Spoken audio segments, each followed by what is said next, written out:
राधिकाय सदालय कृष्णाय कृष्णभक्ताय तद्भक्ताय नमो नमः। नमो विष्णुपादाय राधिकाय प्रियत्मने श्रीमद्भक्तिवेदान्त नारायणीति नामिने। श्री कृष्ण लीला कथने सुदाक्षम औदार्य माधुर्य गुणक्षिप्तं वरं वरेण्यं पुरुषं वहन्तं नारायणं तं जसा नमामि। श्रीचैतन्ये मनोभीष्टं स्थापितं येन भूतले स्वयं रूपः कदा मह्यं ददाति स्वपदान्तिकम्। आजानुलम्बितभुजो कनकावदातु सङ्कीर्तनैकपित्रो कमलायताक्षो विशम्भरो द्विजवरो युधरं पालो वन्दे जगत्प्रियकरो करुणावतारो। नमो महावदन्याय कृष्णप्रेमप्रदायते कृष्णाय कृष्णचैतन्यनाम्ने गौरतविषे नमः। हे कृष्ण करुणा सिन्धो दीनबन्धो जगत्पते गोपेश गोपिकान्त श्रीराधाकान्त नमस्तुते। तप्तकाञ्चन गौराङ्गी राधे वृन्दावनेश्वरी वृषभानुसुतदेवी प्रणमामि हरिप्रिये। नीलाचल निवासाय नित्याय परमात्मने बलभद्र सुभद्राभ्यां जगन्नाथाय ते नमः। नीलाचल निवासाय नित्याय परमात्मने बलभद्र सुभद्राभ्यां जगन्नाथाय ते नमः। जय श्री कृष्ण चैतन्य प्रभु नित्यानंद श्री अद्वैत गदाधर शिवासादि गौर भक्त वृंद। हरे कृष्णा कृष्ण कृष्ण हरे हरे, हरे राम राम राम हरे हरे। हरे कृष्णा कृष्ण कृष्ण हरे हरे, हरे राम राम राम हरे हरे। मैं सर्वप्रथम अपने परम आराध्यतम गुरुपाद पद्मलिप्त लीला प्रविष्टम विष्णुपाद अष्टोत्तर शची श्रीमद् भक्ति वेदांत नारायण गोसाई महाराज जी के श्री चरणों में अनंत कोटि दंड प्रणाम करती हूँ। तत्पश्चात समस्त रूपानुगुरु परंपरा की चरणों में मेरा अनंत कोटि दंडवत प्रणाम। बलभद्र सुभद्रा बलदेव प्रभु के चरणों में मेरा, महाप्रभु के चरणों में मेरा अनंत कोटि दंडवत प्रणाम। हरे कृष्ण। जैसा कि हम सभी जानते हैं कि जगन्नाथ जी अनावसर काल में अभी हैं और उनके जो मंदिर के पट हैं वो बंद हैं। वो किसी को भी दर्शन नहीं देंगे, क्योंकि जब उनका स्नान यात्रा हुई थी, यात्रा का मतलब उत्सव होता है जैसा कि हमने जाना था, तो जब स्नान यात्रा के दिवस उनको बहुत ज़्यादा स्नान करा दिया गया था। 108 घड़ों से स्नान करवाया था, क्योंकि उनका वो जन्मदिन कहते हैं, जन्म उत्सव था।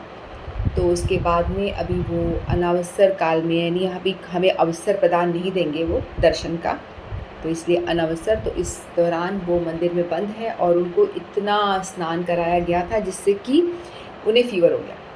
वो बहुत बीमार है और इस समय उनका इलाज चल रहा है। उन्हें मंदिर के पट बंद होकर के सभी जो उनके शबर कुल के वंशज हैं वो उनकी सेवा में लगे हैं।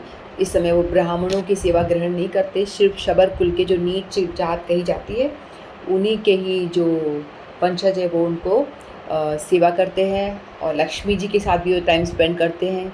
तो लक्ष्मी जी जगन्नाथ जी की पत्नी हैं, तो वहाँ पे उनको काढ़ा पिलाया जा रहा है। इस समय खिचड़ी दलिया ये सब दिया जा रहा है। थर्मामीटर से उनका टेम्परेचर चेक होता है। इस तरह से उनकी सेवा हो रही है। तो 15 डेज़ जो है वो अनवसर काल में रहेंगे, उसके बाद उनके पट खुलेंगे। ठीक है, तो उनका प्राकट्य कैसे हुआ था आज हम उसकी कथा सुनेंगे। तो अवंतीपुर नाम का एक राज्य था। ये जो कथा है सतयुग की कथा है। सतयुग से जगन्नाथ जी प्रकट हुए थे। तब एक राजा राज्य करते थे उज्जैन नगरी में, जिसे अवंतीपुर कहा जाता था उस समय पे।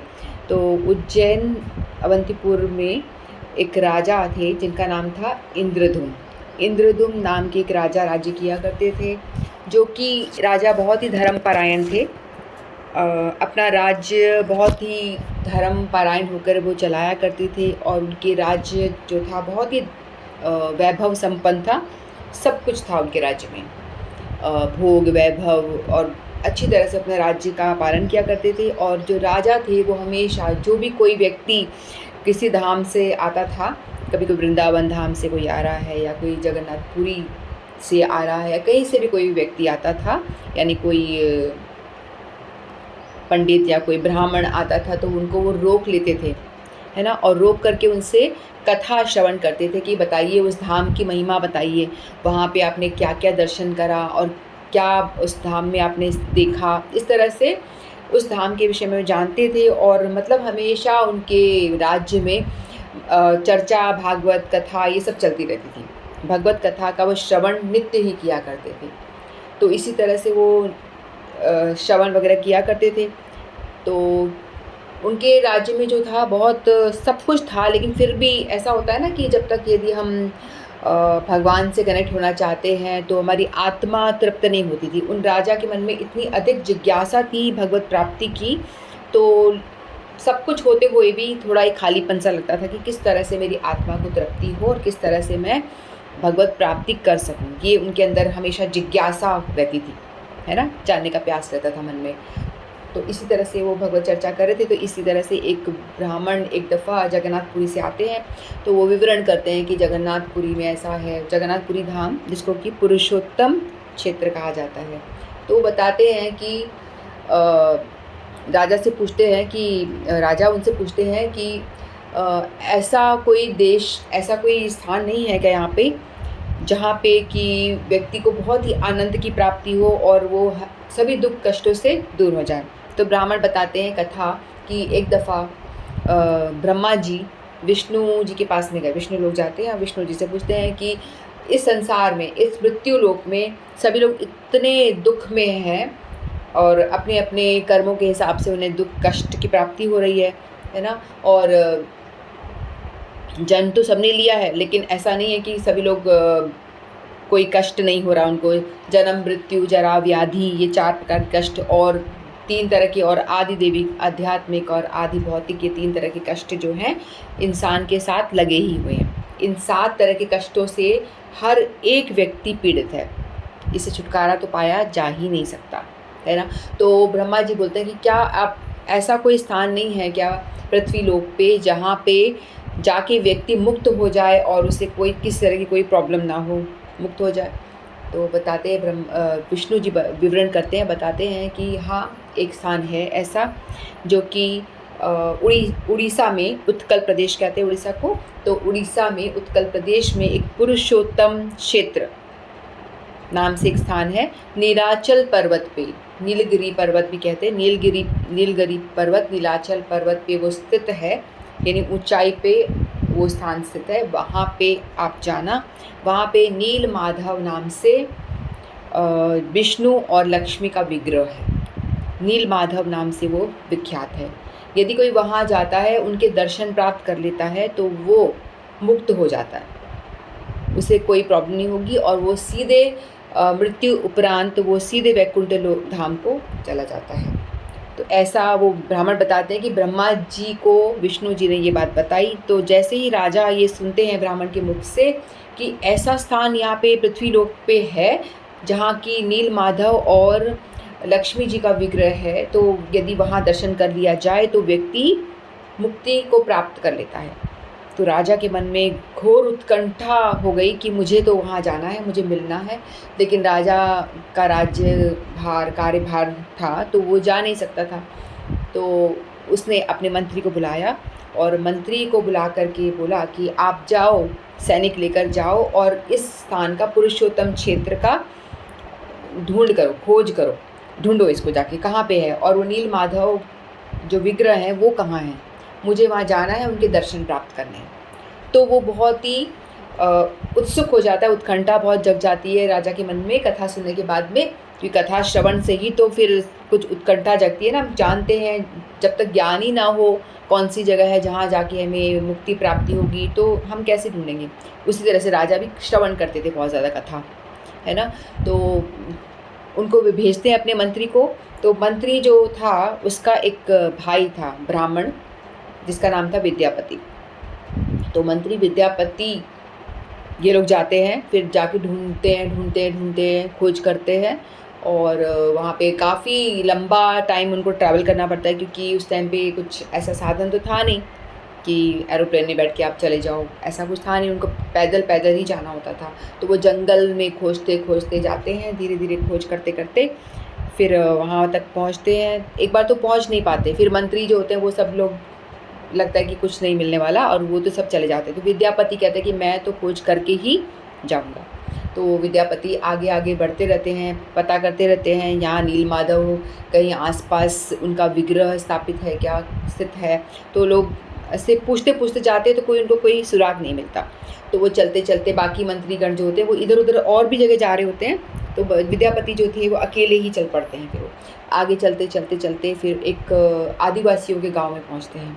तो वहाँ जाके वो पूछते हैं कि यहाँ कोई नीलमाधव नाम के विग्रह हैं क्या?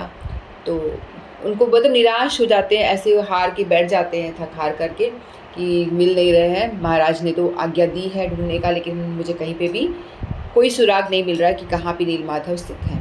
तो हार के ऐसे बैठ जाते हैं, सर पकड़ के क्या करें। उतने में ही आदिवासी आते हैं और पूछते हैं कि आप किसकी खोज कर रहे हैं? तो बताते हैं, तो बोलते हैं हाँ, यहाँ पे नीलमाधव एक है, विग्रह है। तो वो बहुत खुश हो जाता है कि मिल गए, मतलब मैं राइट प्लेस पे पहुँच गया।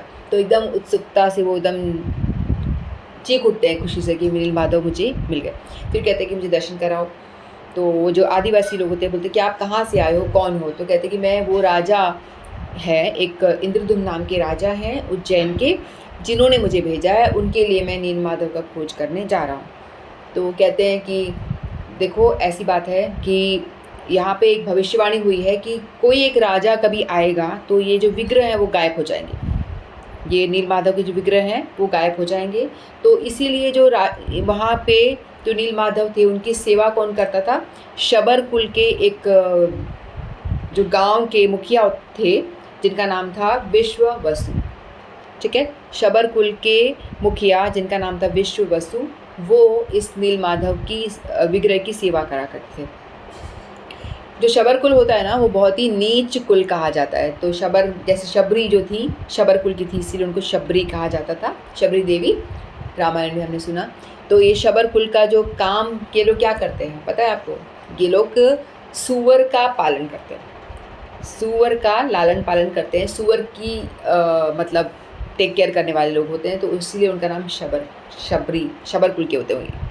तो फिर वो उनका जो आदिवासी, तो उनके जो मुखिया होते हैं वो लेकिन बहुत भक्त होते हैं भगवान के, तो उनको नीलमाधव का पता था और वो डेली जाते थे और छुप के गुप्त रूप से जाया करते थे, किसी को पता नहीं चले, क्योंकि उनको मन में ऐसा डर था कि कभी कोई राजा यहाँ पे पहुँच गया तो विग्रह गायब हो जाएंगे। ये भविष्यवाणी हो रखी थी, उनको पता था इस बारे में। तो इसीलिए वो बिल्कुल भी किसी को पता नहीं लगने देते थे कि नीलमाधव कहाँ पे है, और वो जाते थे गुप्त रूप से जा कर के, सुबह सूर्योदय से पहले चले जाते थे और सूर्य अस्त के बाद वो पहुँचते थे नीलमाधव की सेवा करके। तो उनके जो जब वो आते थे तो उनकी बॉडी में बहुत सारा खुशबू आती थी। जैसे हम देखते हैं घर में अगर भगवान की पूजा कर रहे हैं, अगरबत्ती लगाते हैं, धूप लगाते हैं, तो हमारे बॉडी में भी थोड़ा वो स्मेल आती है, घर के अंदर आती है ना, क्योंकि अपन अगरबत्ती को टच करते हैं, घी का वो दिया लगाते हैं, तो घी की स्मेल भी थोड़ी आने लग जाती है और वो धूप बत्ती की स्मेल आती। तो उसी तरह से वो तो डेली जाते थे और वहाँ पे जाके भगवान की सेवा करते थे और चंदन, मोगरा, सुगंधित द्रव्यों से नीलमाधव की सेवा किया करते थे। तो जब वो लौट कर आते हैं तो उनके घर में उनकी एक पुत्री होती है जिसका नाम होता है ललिता, ठीक है। तो उनकी एक पुत्री थी ललिता।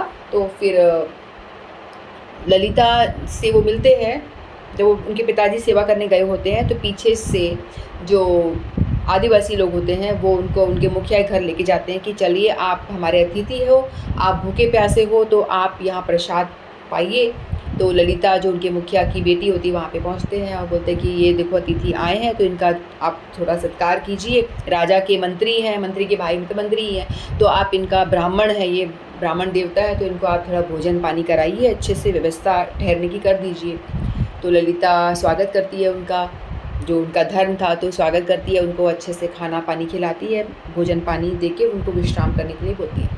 फिर बाद में जब शाम को उनके पिता लौट कर आते हैं तो फिर वो जब उनसे मिलवाती कि पिताजी देखिए ये एक राहगीर हैं जो ब्राह्मण देवता है, ये आए हैं वहाँ से उज्जैन नगरी से।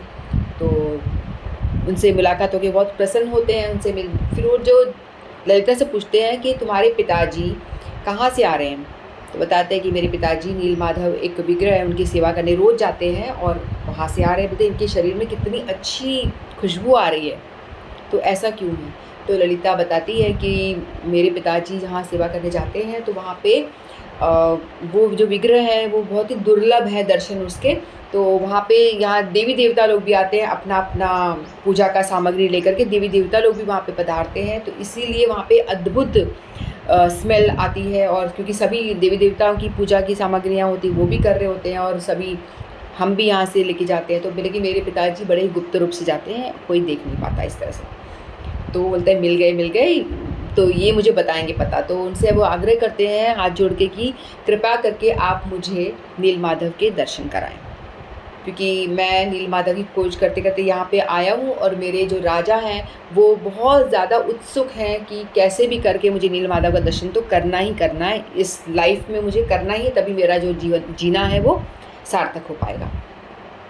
तो वो जो जैसे ही वो सुनते हैं तो विश्ववसु जो ललिता के पिता हैं तो वो कहते हैं कि एकदम से नाराज़ हो जाते हैं, नहीं बिल्कुल नहीं, मैं किसी को भी वहाँ पे लेके नहीं जाऊँगा, मैं प्रसाद दे दूँगा और जो भी भोग सामग्री है फूल ठाकुर जी को अर्पण करें वो मैं आपको प्रदान कर सकता हूँ, लेकिन आपको वहाँ पे दर्शन करने के लिए मैं नहीं ले जा सकता। तो वो जो विद्यापति होते हैं कहते हैं कि नहीं मुझे तो दर्शन करना ही है। तो कहते कैसे भी करके कुछ भी चाल चल के मैं यहाँ थोड़ा और ठहरता हूँ और कोशिश करता हूँ कि किस तरह से मैं नीलमाधव का पता लगा सकूँ। तो उनके घर में वो रुक जाते हैं, मतलब मैं कुछ दिन के लिए यहाँ ठहर सकता हूँ? तो बोलते हैं हाँ हाँ रह जाइए आप, कोई प्रॉब्लम नहीं है। तो देवताओं का तो वैसे भी आदर सत्कार होता है।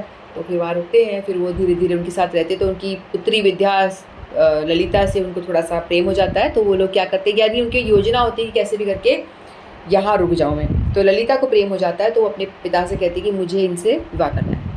तो वो जो विद्यापति होते हैं, विद्यापति नहीं विश्ववसु जो होते हैं ललिता के पिताजी, तो पुत्री के प्रेम में वो विवश हो जाते हैं, कहते ठीक है उसका विवाह कर देते हैं। तो विवाह हो जाता है, वो उनका जवाई बन जाता है विद्यापति विश्ववसु का, है ना। तो वहाँ वो रहना शुरू करता है, रहते रहते फिर वो कोशिश करता है कि कैसे भी करके नीलमाधव का पता लगा सके।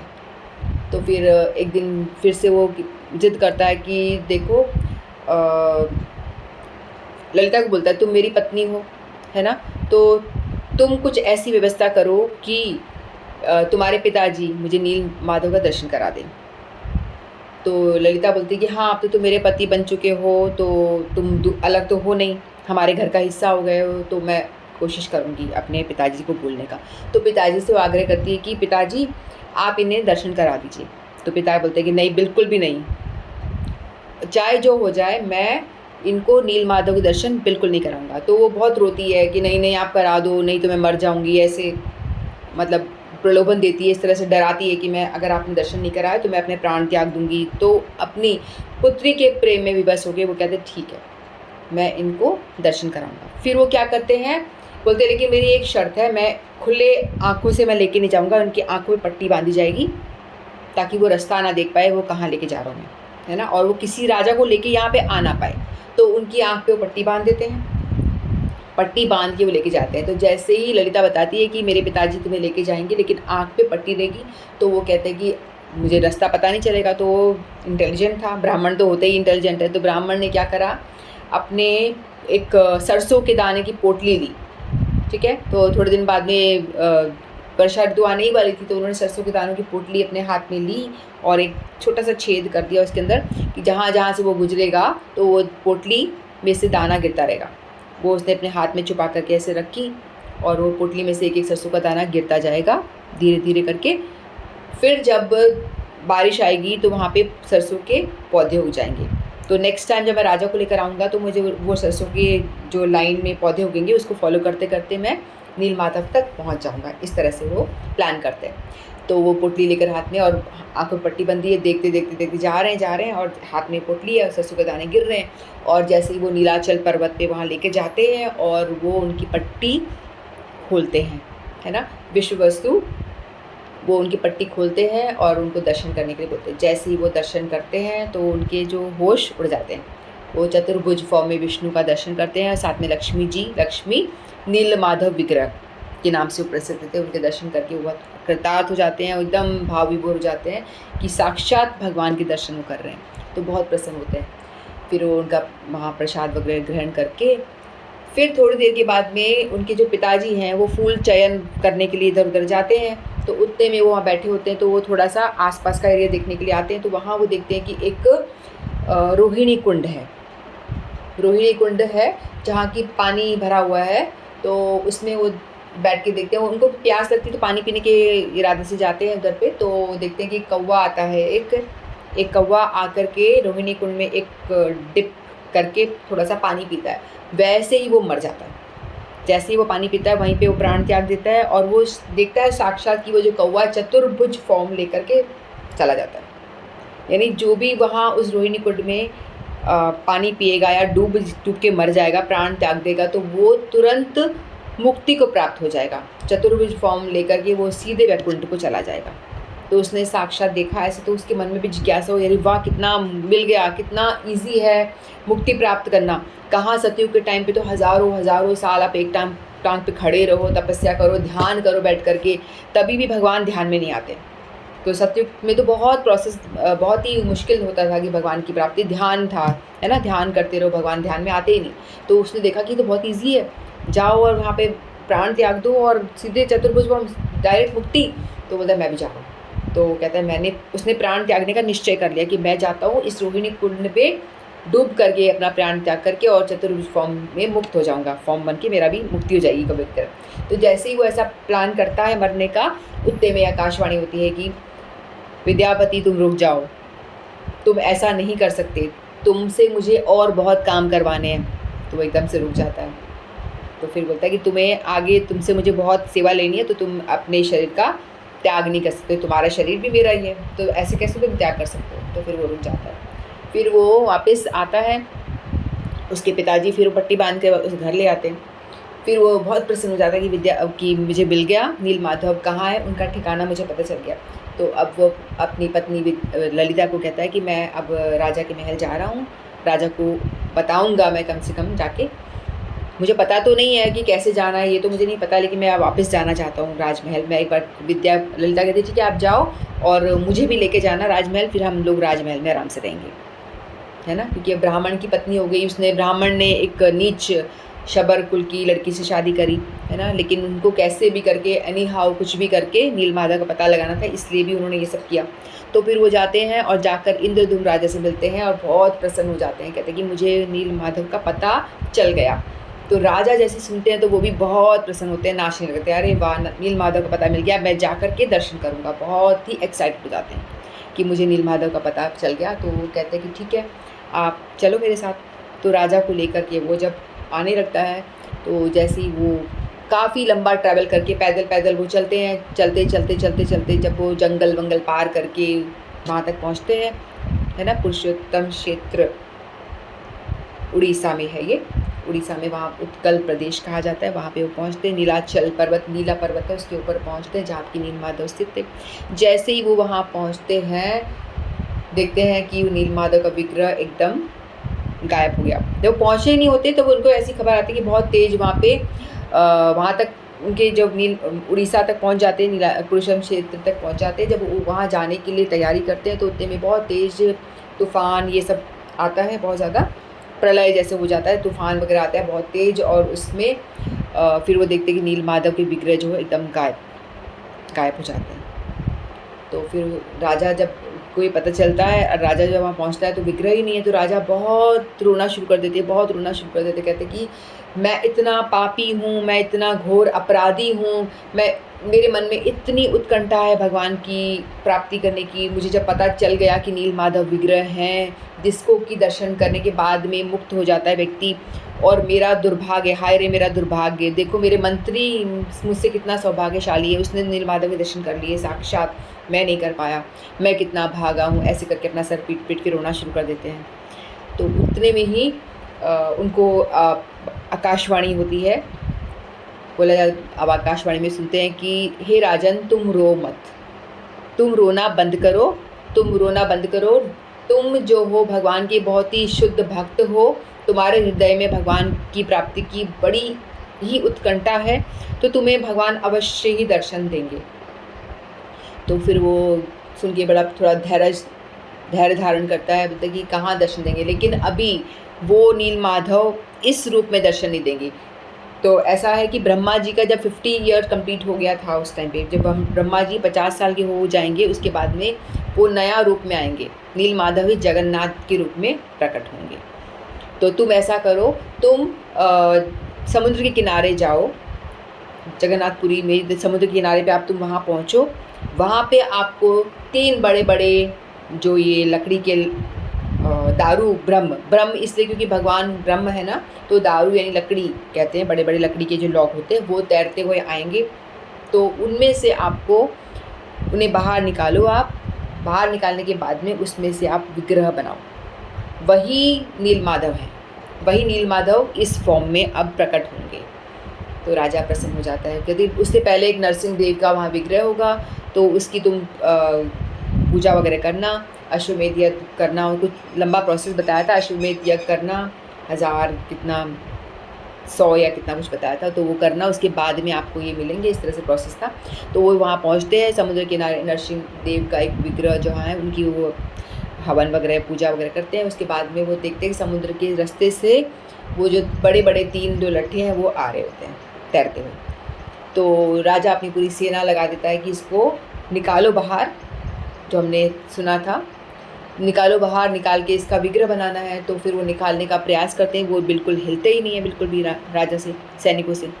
तो फिर आकाशवाणी होती, कहते हैं कि मेरे प्रिय भक्त को बुलाओ जो मेरी सेवा करते थे हमेशा। तो शबर कुल के विश्ववसु जो थे और जो विद्यापति थे, वो उन दोनों को बुलाओ। उन दोनों, वो भी अच्छे दोनों भक्त हैं, तुम भी भक्त हो, तुम्हारे साथ में उन दोनों को भी और लगाओ, तब मैं बाहर आऊँगा। तो बड़ी 500 सैनिक जो थे, हज़ारों सैनिकों को मिला करके वो विग्रह हिला भी नहीं पाए उसको वो। तो वहीं पे इन दोनों को और बोला। तो विद्यापति और विश्ववसु जब वो आते हैं, जो हमेशा सेवा किया करते थे, तो वो आके जस्ट हाथ को टच करते हैं, तो वो एकदम हल्के हो जाते हैं, वो लकड़ी के दारू ब्रह्म, और उनको बाहर निकाला जाता है, उनको लेकर के जाया जाता है। फिर बाद में उनमें से विग्रह बनाने के लिए बोला गया कि कौन विग्रह बनाएगा, कोई हिला नहीं पा रहा था, कुछ नहीं हो पा रहा था, तो फिर हिला करके उन्होंने रखा। फिर बाद में एकदम से नारद मुनि टकराते हैं उनको। नारद, एक कहते हैं ना, नारद मुनि, उस टाइम पे सतयुग था, तो उस टाइम पे देवता लोग भी आ पाते थे, नारद जी भी धरती लोग पे आ जाया करते थे, आना जाना होता था देवताओं का भी। कभी इंद्र देवता आके पृथ्वी पे राजा से मिल रहा है, ऐसा होता था उस टाइम पे, सतयुग की बात है। और राजा भी कभी कभी स्वर्ग लोग चले जाया करते थे। ऐसे कुछ समझ में नहीं आता है तो कोई एक दफ़ा कोई गीता का कोई एक श्लोक समझ में नहीं आ रहा था, तो राजा ऊपर चले जाते हैं ऊपर, है ना, ऐसे होता था वहाँ पे उस टाइम पे। तो फिर उस टाइम पे नारद जी वहाँ पे आते हैं, तो कहते हैं कि इन विग्रह को आप इनके विग्रह बनवाओ, और किसको बुलाओगे, इस तरह से बताते कि एक शिल्पकार को बुलाओ। लेकिन बाकी कोई भी शिल्पकार नॉर्मल जो आ रहे थे उनसे हो नहीं पा रहा था, कोई भी, उनकी हथौड़ी टूट जाती थी, उनकी छैनी हथौड़ी जो भी वो यूज़ करते थे, टूल्स वगैरह सब टूट जाता था, और जो लकड़ी थी इतनी कठोर हो गई, बिल्कुल उसमें कोई भी कुछ हिला नहीं पाए उसको। तो सारे शिल्पकार हार गए। फिर नारद मुनि बताते हैं कि एक शिल्पकार मैं भेजता हूँ, मतलब आएंगे, वो करेंगे ऐसा। तो फिर वो शिल्पकार मतलब भगवान स्वयं ही, कोई कहता है विश्वकर्मा जी आते हैं जो देवताओं के शिल्पकार हैं। तो हमारे गुरुदेव के लेक्चर में तो मैंने ये सुना था कि भगवान स्वयं ही शिल्पकार का रूप धारण करके आते हैं, और वो आकर के बोलते हैं कि मैं बना दूंगा इनमें से विग्रह। तो राजा देख के बोलता है कि तुम तो ऑलरेडी इतने जर्जर दिख रहे हो, बूढ़े दिख रहे हो, इतने पहलवान शिल्पकार इसको हिला नहीं पाए, कुछ नहीं कर पाए, तो तुम कैसे कर लोगे। तो कहते हैं कि तुम चिंता मत करो इसकी, मैं बना दूंगा, बट मेरी एक शर्त है कि तुम मुझे ये लकड़ी के जो 3 बड़े बड़े विग्रह हैं, इनको आप एक हॉल में रखो बड़े से, और यहाँ पे इसको हॉल को बंद कर दो, कोई भी अंदर एंटर नहीं करेगा। जब तक मैं इनमें से विग्रह बनाऊंगा तब तक कोई भी इस रूम के अंदर एंट्री नहीं करेगा, तुम भी नहीं आओगे, कोई नहीं आएगा। तो 21 डेज़ मैं इस पे काम करने वाला हूँ, विग्रह बनाने वाला हूँ। तो राजा कहता है तो मैं अपडेट कैसे लूँगा, मुझे पता कैसे चलेगा कि विग्रह बन गए कि नहीं बने हैं, काम हो रहा है कि नहीं हो रहा है, तो मैं कैसे जानूँगा? क्योंकि मुझे तो बड़ी उत्सुकता है, देखना चाहता हूँ मैं। तो कहता है कि तुम ऐसा करना, तुम बाहर रहना, दरवाजे रूम के बाहर, हॉल के बाहर तुम खड़े होके ठक, ठक, ठक, ठक की आवाज़ें सुनते रहना। तो आवाज़ें आएँगी तो तुम्हें समझ में आ जाएगा कि विग्रह जो है बन रहा है। तो बोला ठीक है। तो राजा की जो एक रानी थी उनका नाम था गुंडीचा, रानी गुंडीचा। तो फिर राजा जो है हॉल में बंद कर, उनमें थोड़ा बहुत खाना पानी रख देते हैं, थोड़ा कि इतने दिन तक उन्होंने बोला है ना बिल्कुल अंदर नहीं जाना, तो जो भी थोड़ा सामान खाने पीने का रख कर के हॉल को बंद कर दिया, दरवाजे को। और राजा जो था हमेशा बाहर घूमता रहता था कि मेरे जो ठाकुर हैं वो बन रहे हैं, मेरे ठाकुर प्रकट हो रहे हैं, मेरे ठाकुर प्रकट हो रहे हैं। ऐसा बड़ी उत्कंठा थी उनके अंदर कि वो दर्शन करने के लिए, हाँ आवाज़ सुनते थे, हाँ आवाज़ आ रही है, ठक ठक ठक ठक, हाँ काम चालू है, काम चालू है। रोज़ आता था, ऐसे दर्शन करता था।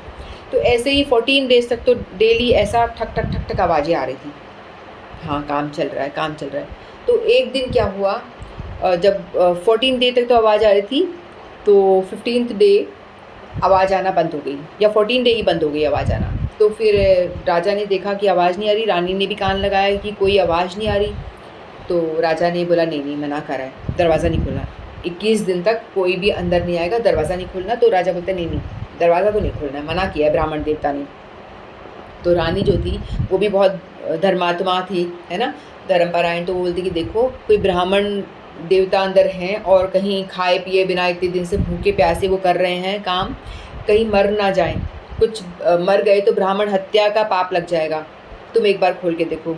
तो राजा मना करते नहीं नहीं, मना किया है, मुझे मना किया है। लेकिन फिर रानी बहुत इंसिस्ट करती कि आप खोलो, दरवाज़ा खोलो, ब्राह्मण हत्या का पाप लग जाएगा। तो फिर राजा दरवाज़ा खोलते हैं। जैसे ही वो दरवाज़ा खोलते हैं तो वहाँ देखते हैं कि कोई शिल्पकार वहाँ पे नहीं है, कोई बनाने वाला, वो जो ब्राह्मण थे वो तो गायब हो जाते हैं, वो है ही नहीं वहाँ पे।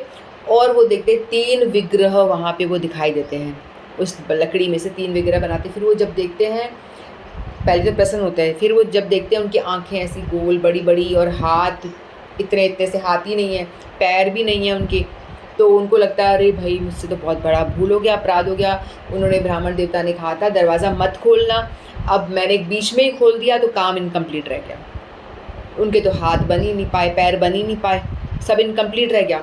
तो वो इतने दुखी होते, फिर वो रोना शुरू कर देते हैं कि मेरी वजह से आज फिर गड़बड़ हो गई, मैं कितना पापी, मैं कितना अधम, मैं कितना ठाकुर जी के दर्शन करना चाहता हूँ, नील माधव पहले गायब हो गए, अब ये जो भगवान ने बताया वो भी मेरे से पूरा नहीं हुआ, मैंने वो भी अपनी प्रतिज्ञा पूरी नहीं करी, मैंने बीच में ही दरवाज़ा खोल के, दर्शन की लालसा थी तो मैंने दरवाज़ा ही खोल दिया, मुझसे फिर अपराध बन गया। फिर ज़ोर-ज़ोर से रोना शुरू कर देता है। उतने में फिर आकाशवाणी होती, कहते कि हे राजन तुम रोना बंद करो, तुम रो मत। तो फिर वो सुनता है कि मैं ऐसे ही रूप में प्रकट होना चाहता हूँ, यही मेरा रियल फॉर्म है, मैं इसी रूप में अब भक्तों को दर्शन दूंगा। मेरा जो विग्रह है ये पूर्ण है, अपूर्ण नहीं है, इसको तुम अपूर्ण मत समझो, मेरा ऐसा ही रूप रहेगा। तुम अब ऐसा करो, तुम इन्हें लेकर जाओ मेरे विग्रह को और जाकर के मंदिर में स्थापित करो। तो फिर राजा थोड़ा संतुष्ट हो जाता है, प्रसन्न हो जाता है कि यही उनका जो फॉर्म है, यही फॉर्म है, इसी रूप में वो प्रकट होना चाहते हैं। तो वहाँ पे एक्चुअली चार विग्रह, उनका सुदर्शन चक्र भी होता है ना। तो उनको ले जा कर के मंदिर में, जगन्नाथपुरी मंदिर है वहाँ पे, वो मंदिर तो अभी इतने पुरानी बात हो गई तो चेंज होते जा रहा है, उसका रिकन्स्ट्रक्शन होते चले जा रहा है। मे बी वो जो मंदिर है वो ज़मीन के अंदर धंस गया हो और ऊपर नया नया कंस्ट्रक्शन हो रहा है ना, उसी स्थान पर। तो मंदिर में ले जा कर के विराजमान करते हैं, ठीक है। तो विराजमान करते हैं जो कृष्ण के विग्रह जो है जगन्नाथ जी के, उनको तो काला रंग का बनाया जाता है। फिर जो सुभद्रा देवी जो है, योगमाया देवी, जो हमें भक्ति हमारे अंदर देती है और हमें भगवान की ओर लेके जाती है, योगमाया देवी, तो उनका विग्रह सोने जैसा कलर, उनका पीला कलर होता है। और जो बलराम जी है वो गौर्ण बन के, तो उनका सफ़ेद कलर का उनका बनाया जाता है विग्रह। फिर उनको विग्रह बना करके मंदिर में स्थापित करा जाता है। और उसके बाद में जब उनकी प्राण प्रतिष्ठा की बारी आती है तो जो नारद मुनि कहते हैं कि देखो एक काम करो, ब्रह्मा जी को बुलाओ, है ना, साक्षात ब्रह्मा जी को बुला करके लेकर आओ, वही इसकी प्राण प्रतिष्ठा करेंगे। तो फिर राजा और रानी कहते हैं ठीक है, हम लोग ब्रह्मलोक जाते हैं, जा सकते थे उस टाइम पे। तो वो लोग ब्रह्मलोक पहुंच जाते हैं। उन लोग तो ब्रह्मलोक गए, यूँ गए और यूँ आए, है ना। ब्रह्मलोक का टाइम कितना अलग है, वहाँ पे मतलब एक क्षण बीतना, यहाँ पे हज़ारों हज़ारों साल बीत गए। तो वो ब्रह्मलोक में गए, दोनों जने वहाँ पे गए और बोला कि हमें विग्रह स्थापना की है, तो हम चाहते हैं कि आप आएँ और विग्रह की स्थापना करें। तो ब्रह्मा जी कहते ठीक है, मैं चलता हूँ। तो ब्रह्मा जी गए, उनका वो लिया, आमंत्रण स्वीकार किया और वो नीचे आते हैं धरती लोक पर। मृत्यु लोक में जैसे ही वो पहुँचते हैं तो वहाँ वो देखते हैं कि वहाँ पे मंदिर वगैरह कुछ नहीं। इस बीच क्या होता है कि कई राजा बदल जाते हैं, कई जनरेशन ख़त्म हो जाती हैं, क्योंकि ब्रह्मलोक जाकर आ रहे हैं वहाँ एक सेकंड, यहाँ पे तो हज़ारों साल बीत गए, कई युग बीत जाते हैं यहाँ पे, तो कई सारे युग, तो कई राजा लोग। उससे पहले क्या होता है, इस दौरान बीच में कोई एक राजा आता है दूसरा, है ना। तो वो राजा एक बार मंदिर जो होता है ना, वो नीचे ज़मीन के अंदर चला जाता है, जो राजा ने बनाया था, वो सब टाइम इतना निकल जाता है। तो फिर वो जो एक राजा जा रहा होता है, तो वो एकदम घोड़ा उसका टकरा के गिर जाता है। तो जैसे ही वो देखता है कि कुछ गुंबद जैसा है दबा हुआ, तो वो देखता है कि गुंबद जैसा कुछ है, तो वो देखता है, फिर खुदाई वगैरह करता है कि कुछ सोना वगैरह खजाना दबा होगा। तो वो खुदाई करने के बाद देखते हैं कि वहाँ एक मंदिर है, उसका गुंबद है और जगन्नाथ जी विग्रह वगैरह दिखते हैं। फिर उनको बाहर निकाला जाता है, फिर मंदिर, राजा फिर से मंदिर की स्थापना करता है, बड़ा मंदिर भव्य बना देता है उस दौरान, और विग्रह की स्थापना भी हो जाती है। फिर इस दौरान तब तक फिर ये जो राजा इंद्रधूम और रानी गुंडीचा और ब्रह्मा जी को लेकर के नीचे आते हैं कि आप इनकी स्थापना प्राण प्रतिष्ठा करिए। फिर वो आकर देखते हैं तो वो राजा कहते हैं ये हमने मंदिर बनाया है, मैंने नीचे से ज़मीन से निकाला है। तो वो कहते हैं कि नहीं, ये मैंने बनाया है। इस तरह से आपस में उनका बहस हो जाती है। वो कहते हैं हमारा है, वो कहते हैं हमारा है, दोनों राइट है, वो भी सही बोल रहे हैं, क्योंकि टाइम का एक डिफरेंस है। ब्रह्मलोक का टाइम एक क्षण, यहाँ पे इतना युग बीत गया। तो वो आके दोनों सही से बोल रहे होते में ही जो काकभूषणी जी कहते हैं ना, वो अमर हैं, वो आते हैं, वो कहते हैं कि तुम भी सही हो, ये भी सही है, राजा गलत नहीं बोल रहा है। राजा ने प्राण प्रतिष्ठा के लिए वहाँ ब्रह्मलोक गए थे, तो मैं साक्षी हूँ, मैंने देखा है, सब मैं जानता हूँ। तो फिर वो राजा मान जाता है। फिर बाद में ब्रह्मा जी उनकी प्राण प्रतिष्ठा करते हैं। प्राण प्रतिष्ठा होती है तो फिर उनको स्थापित मंदिर में फिर पुनः स्थापित किया जाता है। फिर ब्रह्मा जी आशीर्वाद देते हैं, कहते हैं कि बोलो कुछ तुम्हारे डिज़ायर है, कुछ वर चाहते हो तो बोलो। तो कहते हैं हाँ, मेरे को 3 वर दो। तो ब्रह्मा जी बोलते बताओ। तो कहते कि पहला वर ये है कि ब्रह्मा जी बोलते हैं, जगन्नाथ जी बोलते हैं, कुछ ऐसा, जगन्नाथ जी से मांगते। तो भगवान कहते कि बताओ तुम्हें कौन सा वर चाहिए। तो कहते कि पहला वर तो ये है, हाँ, जगन्नाथ जी से ही मांगते हैं। तो जगन्नाथ जी बोलते हैं कि पहला वर तो ये है कि तुम कभी सोओगे नहीं। तो कहते कि मैं सोऊंगा नहीं। ठीक है, नहीं सोऊंगा। तुम्हें मेरी आँख में कोई आई लैशेज़ दिखाई दे रही है कि जो बंद करूँ इसको? मैं वैसे ही नहीं सो सकता, मेरी आँखें मैंने ऐसी बनाई हैं कि बंद ही नहीं होंगी कभी, मैं सोऊंगा नहीं। बोलते कि भक्त कई दफ़ा इतनी इतनी दूर से आते हैं दर्शन करने के लिए, और वहाँ जाके पहुँचते हैं, दर्शन बंद हो जाते हैं। भक्त जो होते हैं कितनी परेशानी झेल करके, ट्रैवल करके इधर उधर से पहुँचते हैं और दर्शन बंद हो जाते हैं। तो ऐसा कष्ट भक्तों को ना हो तो तुम कभी सोना मत। ठीक है, तो बोलते ठीक है, मैं सोऊंगा नहीं। दूसरी कहते 1, 2 या 3 घंटे के लिए मंदिर बंद होता है जब वो शयन करते हैं, कहा जाता है, लेकिन उस टाइम पे देवता आके उनका दर्शन करते हैं। तो फिर कहते ठीक है। और दूसरा मेरे को आप ये वर प्रदान करिए कि मेरी कोई संतान ना हो। तो भगवान आश्चर्यचकित, तो लोग आते हैं दर्शन करके, बोलते हैं कि मेरे बेटा हो, मेरा ये हो, वो मांगते तो रहते हैं, पुत्र हो जाए, पुत्री हो जाए, डिमांड रहती है, और तुम उल्टे हो, तुम कह रहे हो मेरी संतान ना हो, बेटा ही ना हो मेरा। तो बोलता है ये तुमने क्या मांगा है, ऐसा कौन वरदान मांगता है? बोलता है मैं इसलिए मांग रहा हूँ कि आज मैं मतलब मेरे वंशज आपकी सेवा कर रहे हैं, कल को मेरे जो पुत्र होंगे, मेरी जनरेशन आगे वाली कहेंगे ये हमारे हैं, जगन्नाथ जी हमारे हैं। तुम्हारा नाम, आपका नाम जगन्नाथ है, आप जगत के नाथ हो, पूरे जगत के नाथ हो, है ना। तो कोई भी आकर के आप पे क्लेम ना करे, कोई ये ना बोले कि तुम मेरा है तो ये हमारे हैं, हमारे ही रहेंगे, ऐसा नहीं होना चाहिए। तो इसलिए मैं नहीं चाहता कि मेरे जो वंशज जनरेशन आए, वो कोई भी ऐसा क्लेम नहीं करे कि जगन्नाथ जी हमारे ही हैं, हमारे दादा परदादा ने इनको प्रकट किया था, ये हमारे हैं। इसलिए तो जगन्नाथ जी बहुत प्रसन्न हो जाते हैं सुन करके। तो रानी गुंडीचा बोलती क्या मांग रहे हो तुम? मुझे तो, लेकिन मेरे अंदर तो वात्सल्य भाव है, मुझे तो संतान की प्राप्ति चाहिए, मैं तो चाहती हूँ मेरा पुत्र हो। तो जगन्नाथ जी उनके मन के भाव समझ जाते, कहते कि उनको कहते कि माँ तुम परेशान मत हो, आज से मैं आपका पुत्र, तो तुम मौसी हो, मेरी माँ जैसी हो, मौसी हो, तो मैं आज से गुंडीचा जो रानी है वो यशोदा जी का ही वो है, अवतार है ना? तो कहते हैं कि मैं आज से आपको मौसी कहूँगा और मैं आपके दर्शन करने हर साल आऊँगा। तो वो कहते हैं कि तुम आओगे तो तुम मेरे पास टाइम स्पेंड थोड़ी ना करोगे, तुम तो राजा बन के बैठे रहोगे, तुम तो एक विग्रह जैसे हो, तुम क्या करोगे? बोलते नहीं, मैं डेली हर साल मैं आपके साथ में आके 9-10 दिन आके आपके पास में रहूँगा, आपके साथ टाइम स्पेंड करूँगा।